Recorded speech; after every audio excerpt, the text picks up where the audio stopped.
మత్తయి సువార్త 11వ అధ్యాయము 28వ వచనం చదువుదాం. ప్రయాసపడి భారం మోసుకుంటున్న సమస్త జనులారా నా యొద్దకు రండి, నేను మీకు విశ్రాంతిని కలుగజేతును. 29 కూడా, నేను సాత్వికుడను దేన మనస్సు గలవాడును గనుక మీ మీద నా కాడి ఎత్తుకుని నా యొద్ద నేర్చుకునుడి, అప్పుడు మీ ప్రాణములకు విశ్రాంతి దొరుకును. ఏలయనగా నా కాడి సులువుగాను నా భారము తేలికగాను ఉన్నది. కనుక ప్రయాసపడి పాప భారం మోసుకునిచున్న సమస్త జనులారా నా యొద్దకు రండి, నేను మీకు విశ్రాంతిని కలుగజేతును. కనుక ఈ మాట మనం చూసినప్పుడు ఒకసారి మనం గుర్తు చేసుకున్నట్లయితే లోకంలో మానవుడు రకరకాలుగా విశ్రాంతి పొందాలని ఆశపడుతూ ఉంటాడు. మనం అనుకోవచ్చు, ఇదేంటి యేసు ప్రభు వారి దగ్గరికి వస్తేనే మనకు విశ్రాంతి కలుగుద్దా? లోకంలో మాకు మంచి మంచి ఇళ్ళు ఉన్నాయి, మంచి మంచి భవనాలు ఉన్నాయి, లేకపోతే మంచి నగరాలు ఉన్నాయి, ఇలా రకరకాలుగా మనకి మానవుడు తలస్తూ ఉంటాడు. కానీ ఇక్కడ యేసుక్రీస్తు ప్రభు వారు 24 సంవత్సరాల క్రితమే మాట చెప్తా వచ్చారు. ప్రయాసపడి పాపభారం మోసుకునిచున్న సమస్త జనులారా చూసారు నా యొద్దకు. ప్రయాసపడి భారమనే ఉంది అక్కడ. మనమైతే ఏం చదువుతున్నాం అంటే పాపభారం అంటున్నాం. అంటే తర్జుమా చేసుకోవాలి. ఎందుకంటే ప్రతి మానవుడు కూడా పాపం అనేటటువంటి భారాన్ని మోయటం బట్టి ఏం పడుతున్నాడంట? ప్రయాసపడుతున్నాడు. చాలా మంది చాలా భారాలు ఉంటాయి. లోక సంబంధంగా మనం ఆలోచిస్తే, ఒక తండ్రి ఉన్నారనుకోండి, తనకున్న బిడ్డల విషయంలో కొన్ని భారాలు ఉంటాయి. వాళ్ళు ఎదుగుతూ ఉన్నారు కనుక వాళ్ళకి వివాహాలు చేయాలి, వాళ్ళు మంచిగా చదివించాలి, వారిని ఒక ఉన్నతమైన స్థితిలో చూడాలని తండ్రి ఆలోచిస్తారు. తల్లికి ఉండేటువంటి భారాలు తండ్రికి ఉంటాయి. అదే పిల్లలకు కూడా కొన్ని భారాలు ఉంటాయి. ఉదయాన్నే లేచి స్కూల్కి వెళ్ళాలి, బరువైన బ్యాగ్ మోయాలి. ఇప్పుడు మా చిన్నప్పుడైతే తక్కువ పుస్తకాలు ఉండేవి. ఇప్పుడైతే ఎల్కేజీ స్టూడెంట్కి కూడా ఇంచుమించు దగ్గర డిగ్రీ వాళ్ళు కూడా అన్ని బుక్స్ ఉండవు అనమాట. అన్ని పుస్తకాలు ఉన్నాయి. అన్ని మోసుకుని వాళ్ళు వెళ్ళాల్సిన పరిస్థితి. అంటే ప్రతి ఒక్కరికి కూడా ఏదో ఒక భారం ఉందంటే, లోక సంబంధంగా ఆలోచిస్తే ఉద్యోగ బాధ్యతలు బట్టి కొన్ని భారాలు ఉంటాయి. కుటుంబాన్ని నడిపించుకునే వ్యక్తికి, అంటే కుటుంబ యజమానిగా ఉన్నటువంటి వ్యక్తికి కొన్ని భారాలు ఉంటాయి. సంఘంలో ఉన్నటువంటి పెద్దలకు కొన్ని భారాలు ఉంటాయి. అదేవిధంగా సంఘాన్ని నడిపించేటువంటి సేవకునికి కూడా కొన్ని భారాలు ఉంటాయి. అంటే ఇలా ప్రతి మానవుడు కూడా కొన్ని బాధ్యతలు, భారాలు భరిస్తూనే ఉంటున్నాడు, కాదంటలేదు. కానీ ఇక్కడ యేసుక్రీస్తు ప్రభు వారు గుర్తు చేసింది దేనికోసం అంటే, పాప భారం గురించి యేసుప్రభు వారు జ్ఞాపకం చేస్తూ వచ్చారన్నమాట. ప్రయాసపడి పాప భారం మోసుకునిచున్న సమస్త జనులారా నా యొద్దకు రండి అంటున్నాడు. మానవునికి పాపం వలనే హృదయంలో శాంతి సమాధానం అనేది ఉండదు. మానవుడికి పాపం వలనే రోగము, పాపం వలనే అశాంతి, పాపం వలనే మానవుడికి మరి భయంకరమైనటువంటి పరిస్థితులు ఏర్పడతాయని వాక్యము తెలియపరచబడతా ఉంది. పాపం వలనే మరణం కూడా వచ్చింది. అసలు ఆలోచించినట్లయితే ఆదాము అవ్వలను దేవుడు మరణం కోసం ఏర్పాటు చేయలేదు. తన స్వరూపములో తన పోలిక చొప్పున మానవుని దేవుడు సృజించాడని వాక్యం సెలవిస్తా ఉంది. తన మరణం గురించి అసలు దేవుడు ప్రస్తావించలేదు. నీవు నిరభ్యంతరంగా ఇక్కడ మరి ఉండమని చెప్పి అన్ని చెట్టు ఫలాలు తినమని చెప్పాడు. అయితే ఈ మంచి చెడ్డలు తెలివిచ్చే చెట్టు ఫలాన్ని మాత్రము తినకూడదు దేవుడని ఒక ఆజ్ఞను ఆజ్ఞాపించి అది ఏదేని తోటలో ఆదాము అవలను దేవుడు ఉంచడం జరుగుతూ వచ్చి. అయితే మానవుడు చేసినటువంటి పాపమును బట్టి మానవుడు ఏం తెచ్చుకున్నాడు? మరణం తెచ్చుకున్నాడు. మరణమే కాదు, ఈ లోకంలో ప్రయాసపడి కష్టపడడం కూడా మానవుడు పాపం వల్లనే వచ్చి. 3వ అధ్యాయము 17వ వచనం చదవండి. ఆయన ఆదాముతో, నీవు నీ భార్య మాట విని నేను తినవద్దని నేను నీకు ఆజ్ఞాపించిన వృక్ష ఫలములు తింటివి గనుక నీ నిమిత్తము నేల శపించబడి ఉన్నది, ప్రయాసముతోనే నీ బ్రతుకు దినములన్నయు తర్వాత అది ముండ్ల తుప్పులను గచ్చ పొదలను నీకు మొలిపించును, పొలములోని పంట తిందువు, నీవు నేలకు తిరిగి చేరు వరకు నీ ముఖము చెమట కాచి ఆహారము తిందువు. ఏలయనగా నేల నుండి నువ్వు తీయబడితివి, నీవు మన్నే గనక తిరిగి చూడ. ఆయన స్త్రీతో నీ ప్రయాసమును నీ గర్భవేదనను నేను మిక్కిలి హెచ్చించదను, వేదనతో పిల్లలు కందువు, నీ భర్త ఎడల నీకు వాంఛ కలుగును. సరే అండి, ఈ రెండు మాత్రము తప్పకుండా నెరవేరుతా ఉన్నాయి. ఏదైనా అవనివ్వండి, ఏ మతంలో ఉన్న ఏ పరిస్థితిలో ఉన్నటువంటి మనిషికైనా సరే, స్త్రీ గర్భం దాల్చి ప్రసవ వేదనతోటి పిల్లలకి అంటనే ఉంది. కొంతమంది బైబిల్ మాది కాదండి, బైబిల్లో ఉన్నాయి, మాకు సంబంధం లేనట్టుగా మాట్లాడతారు. కానీ సృష్టి ధర్మం అనేది ఎక్కడి నుంచి ప్రారంభించబడింది అంటే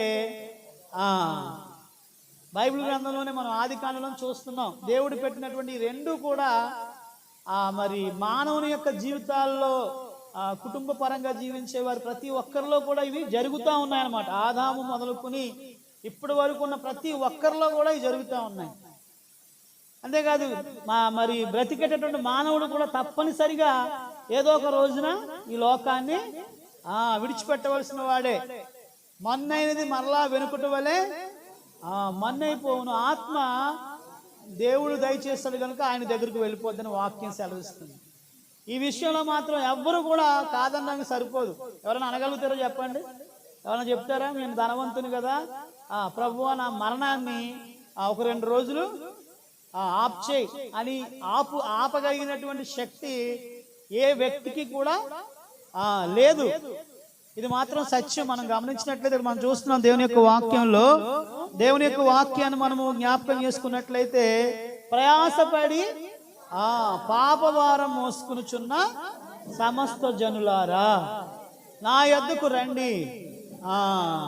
మరి ఇది విశ్రాంతి అంటే మనం చాలాసార్లు అనుకుంటున్నాం. ఇందా చెప్పాను మీకు, మనకు మంచి ఇల్లు ఉండొచ్చు, మంచి బాగా కట్టుకుని ఉండొచ్చు, లేదా అందులో మంచి ఏసీ అని, ఫ్రిడ్జ్ అని, టీవీ అని అన్ని రకాల సౌకర్యాలు మనం పెట్టుకుండొచ్చు.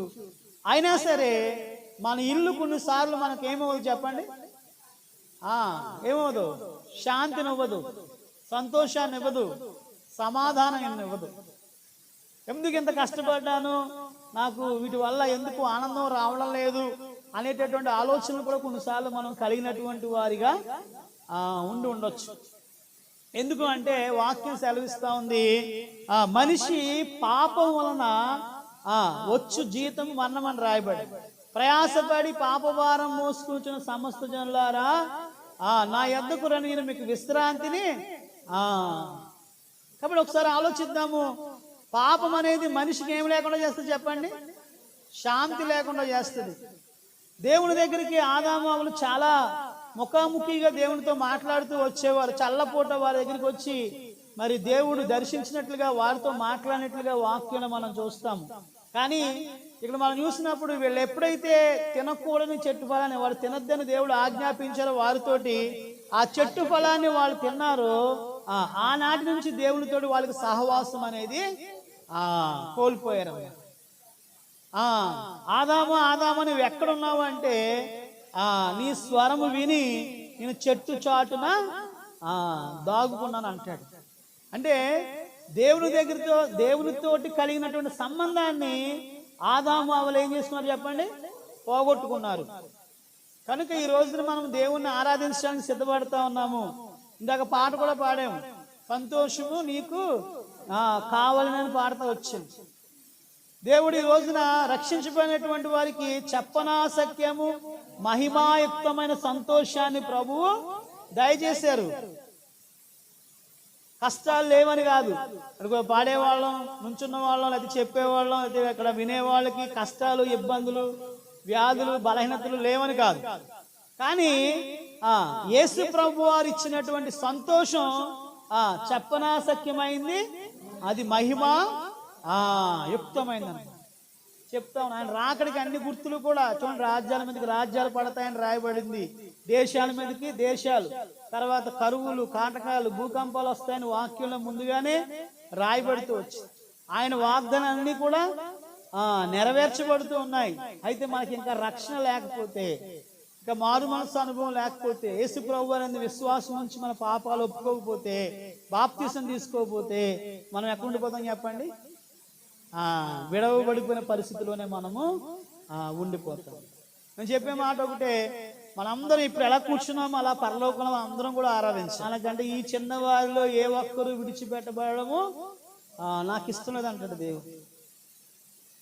సంతోషించాలంటే ఇక్కడ సంతోషించడం, పరలోకంలో కూడా మనం అందరము సంతోషించాలి. అంటే ఇంకెవరికైతే రక్షణ లేదు వారు మరి దేవుని దగ్గర మీ పాపాలు ఒప్పుకోనండి, ఆయన దగ్గరే మనము ఆయన అప్పుడు ఏం చేస్తే, తండ్రి తన కుమారుల జాలి పడినట్లుగా వారి మీద జాలి పడతాడు. పాపం వల్ల శాపం ఉంటుంది, ఆ శాపం కొన్ని సంవత్సరాల వరకు, కొన్ని తరాల వరకు అది వ్యాప్తి చెందుతూ ఉంటుంది. కానీ దాన్ని దేవుడు ఏం చేస్తాడంటే అక్కడి నుంచి అదంతా కూడా తొలగించేసి నిన్ను నీతిమంతురాలుగా దేవుడు మార్చి తన సొత్తుగా స్వకీయ సాంపాద్యంగా ప్రభువు మార్చు. కనుక రక్షించబడినటువంటి మనం జ్ఞాపకం చేసుకుందాము.